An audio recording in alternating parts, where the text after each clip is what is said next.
नमस्कार दोस्तों।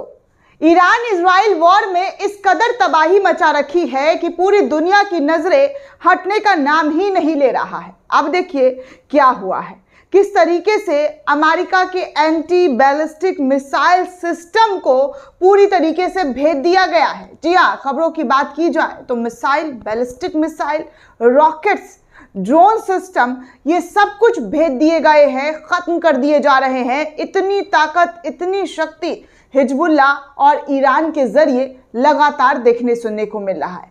खबरों की बात करें दोस्तों तो सोशल मीडिया के हवाले से खबर आ रही है। वॉइस ऑफ ह्यूमंस ने एक खबर शेयर करते हुए जानकारी साझा की है कि America anti ballistic missile system Thar, जो छोटी और लंबी दूरी की बैलिस्टिक मिसाइलों को रोकती और नष्ट करती है, जो अमेरिका द्वारा इजराइल को डिफेंस करने के लिए दिया गया है, उसे कंट्रोल करने के लिए एक सैटेलाइट होती है जो फिलहाल अंतरिक्ष में ही गुम हो गई है, जिसके बिना थार डिफेंस सिस्टम इजराइल के पास फिलहाल किसी काम का नहीं है।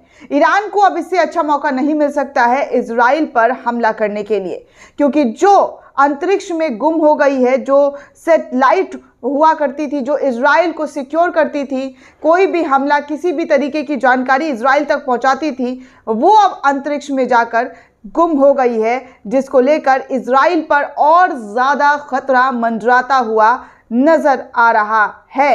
अब आगे आपको वॉइस ऑफ ह्यूमंस की जो खबरें हैं वो तो मैंने आपको दिखा दी कि क्या है और क्या नहीं है, लेकिन इससे पहले आपको एक और बड़ी अहम जानकारी दे दूं कि अमेरिका चुनाव से पहले इजराइल पर बड़े अटैक की तैयारी में है। ईरान, ऐसी खबर लगातार निकलकर सामने आ रहा है। कहा जा रहा है कि बेहद खतरनाक प्लान के साथ इजराइल पर हमला ईरान के जरिए किया जाएगा। हिंदुस्तान लाइव के हवाले से खबर आ रही है दोस्तों। हिंदुस्तान लाइव के हवाले से खबर बताई जाती है कि हमास और हिजबुल्लाह के साथ सीधी लड़ाई में उलझे इजराइल ने ईरान के साथ भी दुश्मनी का आगाज कर लिया है। दोनों देश अभी एक दूसरे को गैप में दहला रहे हैं।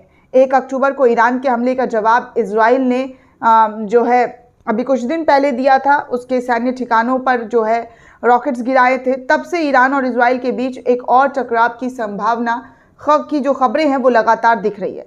गुरुवार को CNN के सूत्रों के हवाले से कहा जा रहा है कि ईरान ने इजराइल पर निर्णायक और बेहद दर्दनाक हमले की तैयारी कर ली है। ईरानी सूत्रों ने कहा है कि इजराइल में इतने धमाके और चोट की तैयारी ईरान की तरफ से की गई जा रही है कि जिसका कई दर कई पीढ़ी याद रखेगी। यह हमला अमेरिका में आगामी 5 नवंबर को होने वाले राष्ट्रपति चुनाव से पहले ईरान के जरिए इजराइल पर किया जा सकता है। CNN ने एक अज्ञात वरिष्ठ सूत्र के हवाले से बताया है कि ईरान अपने क्षेत्र पर इजराइल के हालिया हमले का निर्णायक और दर्दनाक जवाब देने की तैयारी बना चुका है। ये हमला संभवतः 5 नवंबर को होने वाली अमेरिकी राष्ट्रपति चुनाव से पहले हो सकता है। ईरान के सूत्रों ने बताया है कि यहूदी शासन की आक्रामकता का जवाब, इस्लामी गणराज्य ईरान का जवाब निर्णायक और दर्दनाक हो सकता है, जिसको लेकर ईरान की तरफ से बेहद ही व्यापक तैयारी कर ली गई है। टाइम्स ऑफ इजराइल की रिपोर्ट के अनुसार अगर बात की जाए दोस्तों तो इजराइल जानता है कि ईरान और उसके हमले का तगड़ा जवाब जो है वो दोनों एक दूसरे को देने के लिए तैयार बैठे। इसलिए पिछले सप्ताह बेंजामिन नेतन्याहू और उनकी कैबिनेट की सुरक्षा को लेकर नए कानून भी पास कर दिए गए थे। इतना डर ईरान से, जिस मीटिंग के लिए सिर्फ मंत्री ही होंगे, ना उसके सलाहकार और ना ही कोई अन्य।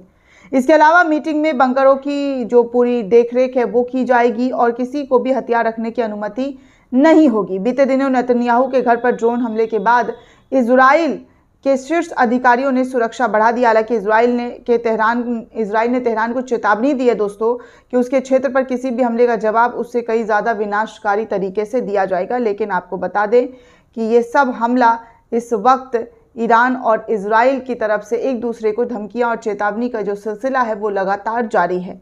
इजरायली सेना ने कहा दोस्तों कि सुबह सुबह लेबनान की तरफ से भी एक हमला हुआ, जिसमें इजराइल के कई सैनिकों को जो है उनकी मौत हो गई, इसमें उनकी जान चली गई। वहीं स्प्रिंटर के हवाले से खबर आ रही है कि आफ्टर 2 वीक्स, जी हाँ 2 सप्ताह के बाद जो है किस तरीके से बटालियन जो है साउथ लेबनान के अंदर अपनी तैयारियों में जुटे हुए हैं। ये भी जो खबरें स्प्रिंटर के हवाले से बताई जा रही है। ईरान न्यूज़ एजेंसी ने भी कुछ खबरें शेयर करते हुए जानकारी साझा की है कि इजराइल के अंदर जो है वेस्ट बैंक के अंदर ज़बरदस्त तरीके से जो है लोगों जो हमला हुआ है उसमें जाने जा रही हैं। ग्लोबल आई न्यूज़ ने भी कुछ खबर साझा करते हुए लिखा है कि फॉर्मर इजराइल पीएम जो है, जो पूर्व प्रधानमंत्री इजराइल के हैं, वो कह रहे हैं कि ईरान जो कर रहा है और जो हिजबुल्लाह कर रहा है, जी हाँ, वो अपने तरीके से सही कर रहा है, और नेतन्याहू जो है वो बिल्कुल गलत कर रहे हैं। कहा जा रहा है कि Israel true enemies are not Iran, Hezbollah और हमास, इट्स नेतन्याहू। यानी कि इजराइल का जो दुश्मन है वो ईरान, हिजबुल्लाह और हमास नहीं, बल्कि असली दुश्मन तो नेतन्याहू है, जिसकी वजह से इजराइल का ये हाल हो चुका है। वहीं आगे आपको बता दें, ग्लोबल आई न्यूज़ की तरफ से ईरान के सुप्रीम लीडर की तरफ से एक आहवान किया गया है, अपनी मिलिट्री आर्मी को बुलाया गया है और कोई बड़ी बैठक और किसी बड़ी हमले की तैयारी के लिए सुप्रीम लीडर का आहवान जो है वो तमाम जानकारी के हवाले से जो आ रही है दोस्तों, वो की जा रही है कि कैसे लगातार इजराइल, ईरान और लेबनान की जो लड़ाइयाँ हैं वो अब खुलकर और भी आगे बढ़ती हुई नज़र आ रही है। इस कदर आगे आ चुकी है दोस्तों, जहां पर जान लगातार लोगों की जा रही है। आप खुद देख सकते हैं कि इजराइल की सुरक्षा जो हम लोगों को पता होती थी, आज वो सुरक्षा कहां से कहां तक पहुंच गई है। कितनी सुरक्षित इजराइल के लोग हैं, ये भी इजराइल के लोग अच्छे तरीके से जानते हैं। अगर इतनी सुरक्षित होते तो नेतन्याहू के मीटिंग में उनको गाली नहीं दे रहे होते, उनको कोस नहीं रहे होते। तो ये स्थिति में इजराइल को ये जो है नेतन्याहू पहुंचा चुके हैं, जहां पर सिर्फ और सिर्फ तबाही और बर्बादी का जो नज़ारा है, जो मंजर है, वो देखने सुनने को मिल रहा है। दोस्तों, इस पूरे रिपोर्ट को लेकर आप क्या सोचते हैं, आपकी क्या प्रतिक्रिया है, हमें कमेंट करके ज़रूर बताइएगा। साथ ही साथ चैनल को ज़्यादा से ज़्यादा लाइक, शेयर और सब्सक्राइब करना बिल्कुल भी ना भूलें। धन्यवाद दोस्तों।